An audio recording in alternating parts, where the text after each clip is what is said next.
নতুন বছরের শুরুতে বাইক দুর্ঘটনায় মর্মান্তিকভাবে মৃত্যু ঘটে এক যুবকের। এই ঘটনাটি ঘটে কৈলাসহর সেন্ট্রাল রোড এলাকায়। মৃত যুবকের নাম সুমন দে, তার বয়স ৩৫ বছর। পরিবারের লোকেরা জানায় সুমন দে শহরে একটি মিষ্টির দোকানে কারিগরের কাজ করত। গতকাল রাত্রিবেলা কাজ শেষ করে ওনার নিজের TR02H8574 নম্বরের বাইক নিয়ে বাড়িতে ফিরে আসছিলেন। সেন্ট্রাল রোড এলাকায় আসা মাত্র নিয়ন্ত্রণ হারিয়ে রাস্তার ডিভাইডারের সাথে ধাক্কা লেগে রাস্তার মধ্যে তিনি উল্টে পড়ে যান। তড়িঘড়ি পথ চলতিরা অগ্নি নির্বাপক দপ্তরের মাধ্যমে তাকে চিকিৎসার জন্য জেলা হাসপাতালে নিয়ে যায়। সেখানে নিয়ে যাওয়ার পর কর্তব্যরত চিকিৎসকরা তাকে মৃত বলে ঘোষণা করে। তার পরিবারটি অত্যন্ত গরিব পরিবারের, আয়ের উৎস ছিল সে। তার 2টি সন্তান ও স্ত্রী রয়েছে।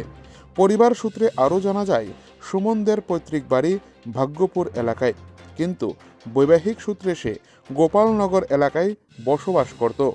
তবে যাই হোক, তার এই অকাল মৃত্যুকে ঘিরে এলাকায় শোকের ছায়া নেমে এসেছে।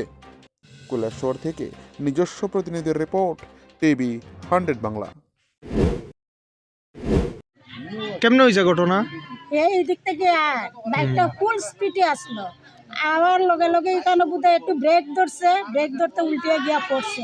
আচ্ছা মাথার মধ্যে হেমলেট আসলো, আচ্ছা আর ওই তখন গিয়া পড়িয়া এমনি উপতে পড়িয়া তার ওটা হয়েছে। ট্রাফিক পুলিশে সিগন্যাল দিছে, দিয়া লগে লগে থানাত কল করছে, পরে থানায় ইয়া নিয়ে গেছে। ফায়ার সার্ভিসে লইয়া গেছে আর ফায়ার সার্ভিস এই জায়গাতেই নি মারা গেছে। জায়গাতেই বোধহয় মারা গেছে, এটা সঠিক জানি না, যদিও আমিও গিয়া তারে লাশই পাইছি কোনা পাইছেন হাসপাতাল? হসপিটালে, ডিস্ট্রিক্টে পাইছি।